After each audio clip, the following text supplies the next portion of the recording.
Thank you, Ron. It's great to be here. Good evening, everyone. WNBA Finals ready to tip off Game 1. It's our 29th WNBA Finals. Exciting night here. They offered her historic money. They put $1 million salary on the table, thinking it would be enough to silence the critics and secure the future of the league. It was supposed to be the moment the WNBA finally arrived, the moment the new era was cemented with ink on paper. But Caitlin Clark and the rest of the Players Association just did the unthinkable. They said no. They didn't just hesitate. They walked away from the table completely. And now, the fallout from that rejection has reportedly claimed its biggest victim yet. We are hearing shockwaves from the league office that Commissioner Cathy Engelbert is officially done. The refusal of this new CBA deal wasn't just a negotiation tactic, it was a vote of no confidence that has shattered the WNBA's leadership structure. The league thought they could buy peace with a paycheck, but they completely misunderstood the revolution happening inside their own locker rooms. To understand why the commissioner is reportedly packing her bags, and why this specific rejection was the final nail in the coffin, you have to look at the offer that was just rejected. Sources say the league finally caved and offered a structure where top stars could earn over $1 million a year in base salary and bonuses. To the casual fan, that sounds like a massive win.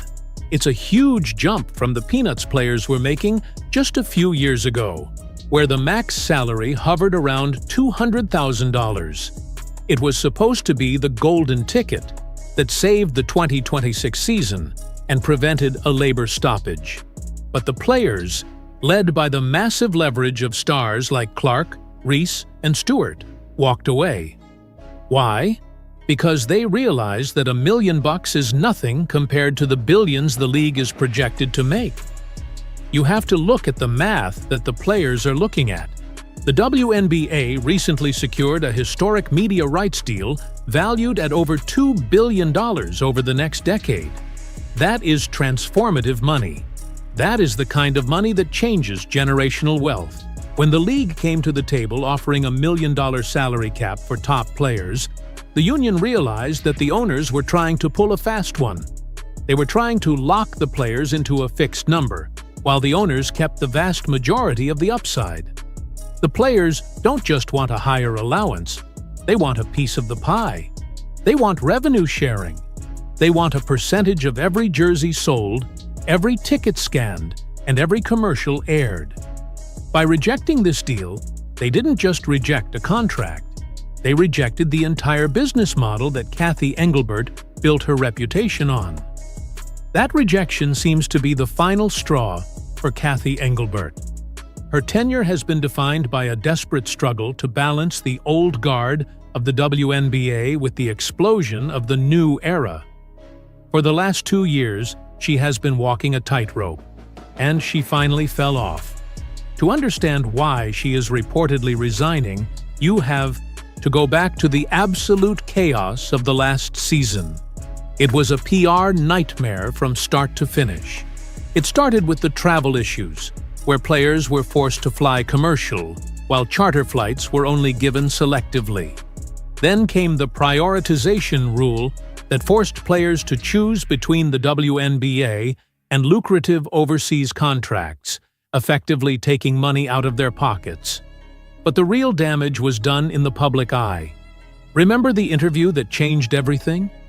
The one on CNBC where Engelbert was asked about the dark side of the new fan engagement, the racism, the online harassment, and the toxicity directed at players.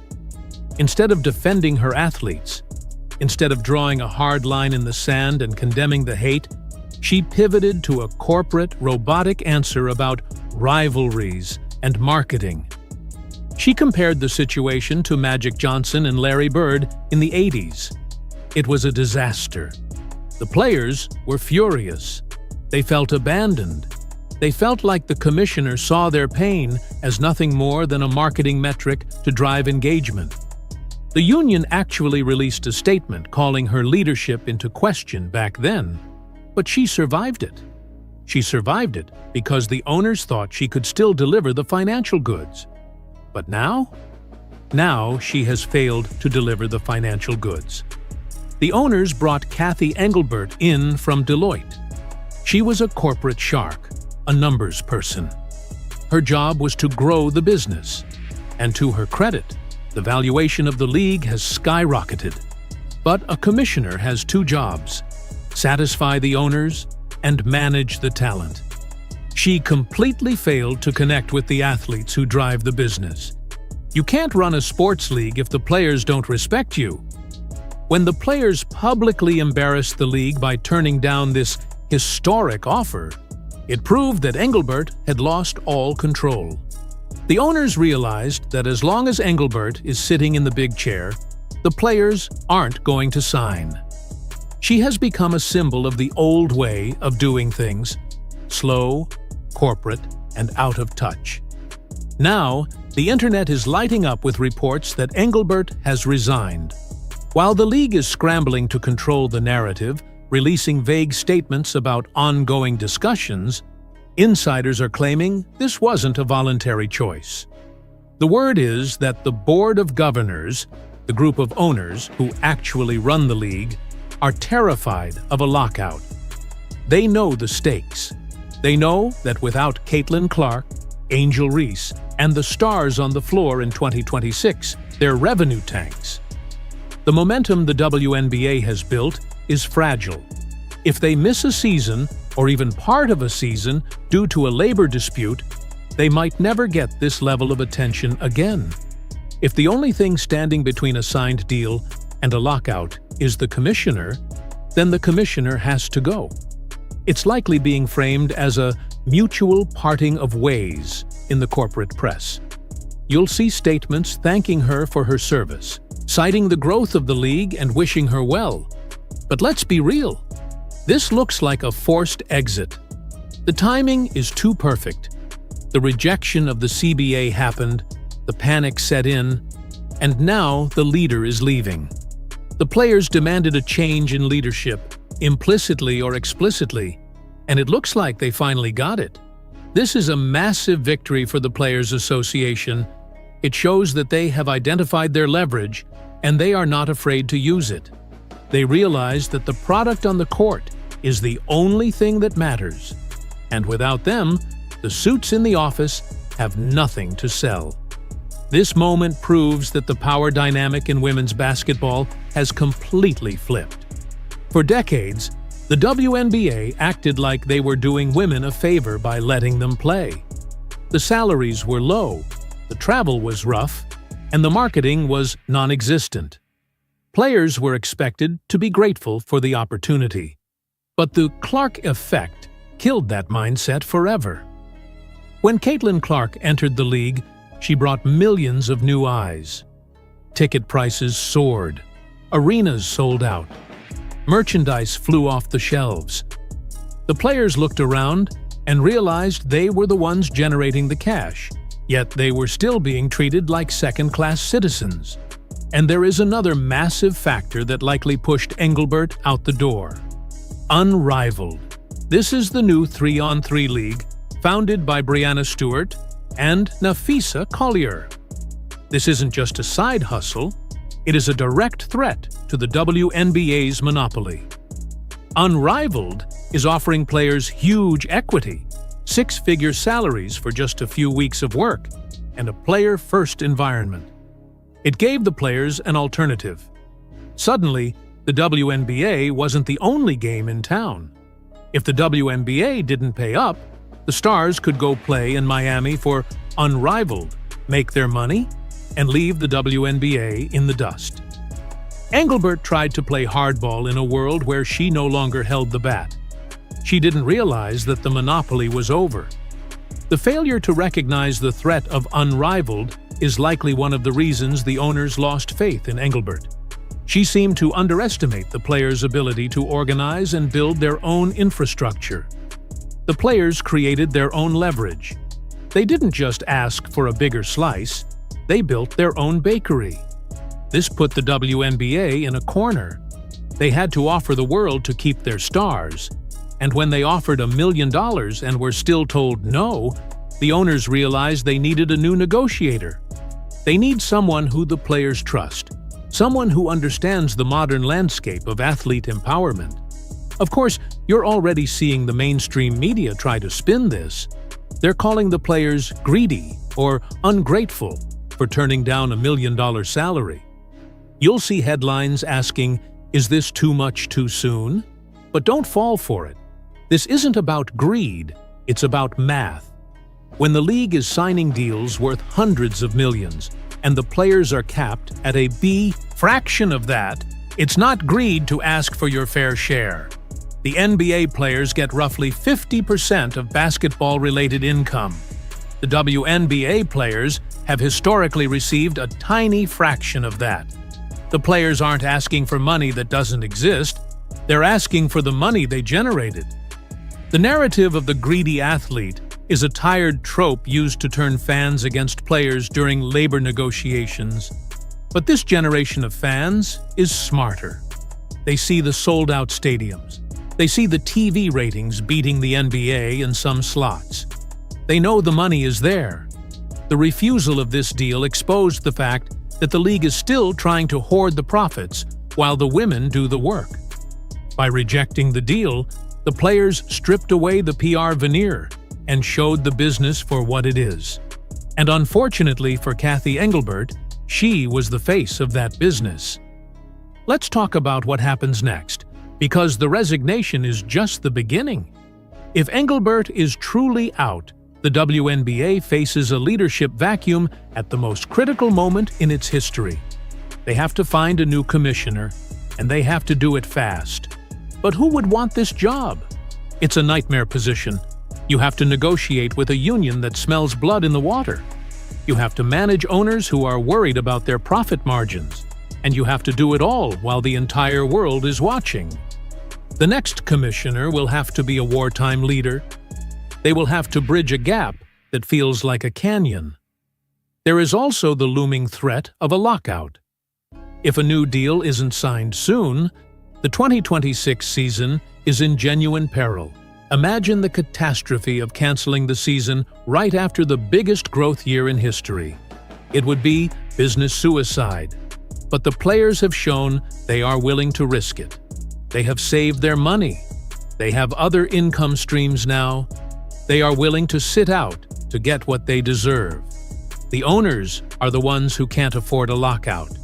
They have debts to service, arenas to fill, and TV contracts to honor. The pressure is entirely on the league. This is why the resignation makes sense strategically for the owners.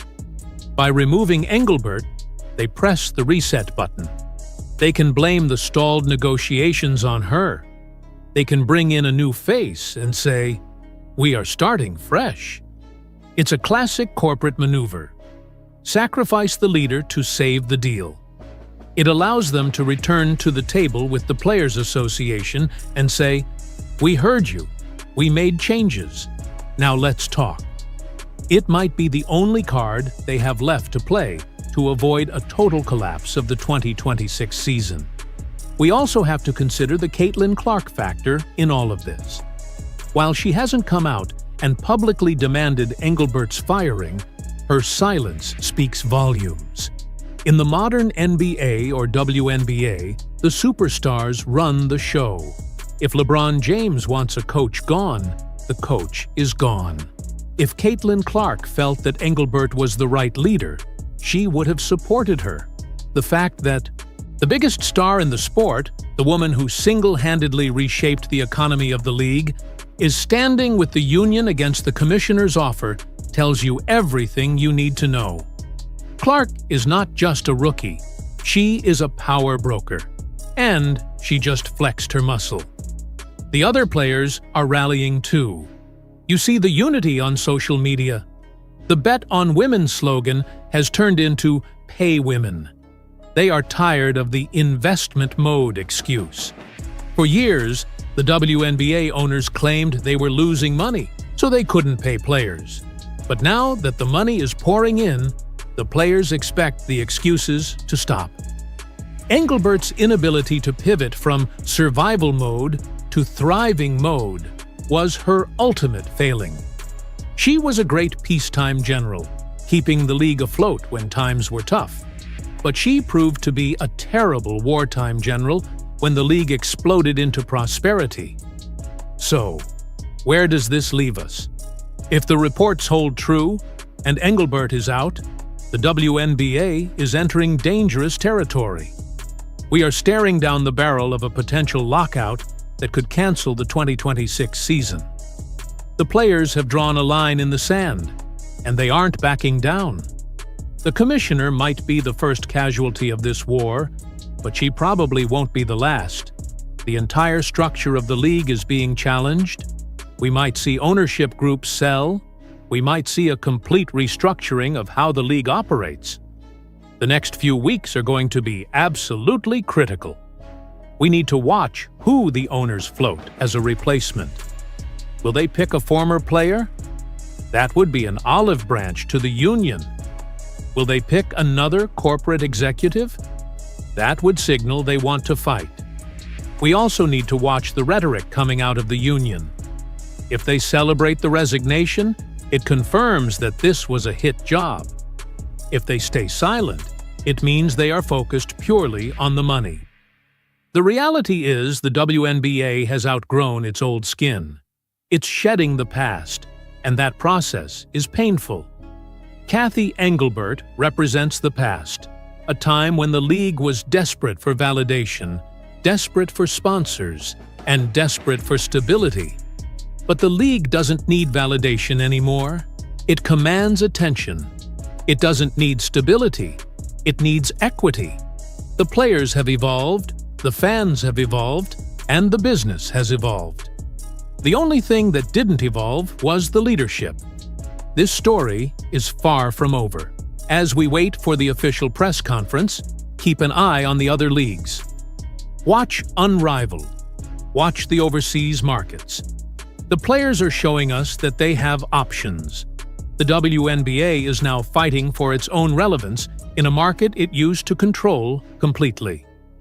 The resignation of the commissioner is a symptom of a much larger disease. The league's refusal to accept that the players are the partners, not the employees. The question you have to ask yourself is the WNBA ready to treat its players like partners? Or will the league collapse trying to protect the old way of doing things? We are witnessing history in real time. The players just took the first shot in a revolution that will change women's sports forever. The commissioner is gone, the deal is dead, and the future is completely unwritten. Stay tuned, because this is going to get much messier before it gets better. They offered her historic money. They put $1 million salary on the table, thinking it would be enough to silence the critics and secure the future of the league. It was supposed to be the moment the WNBA finally arrived, the moment the new era was cemented with ink on paper. But Caitlin Clark and the rest of the Players Association just did the unthinkable. They said no. They didn't just hesitate. They walked away from the table completely. And now, the fallout from that rejection has reportedly claimed its biggest victim yet. We are hearing shockwaves from the league office that Commissioner Kathy Engelbert is officially done. The refusal of this new CBA deal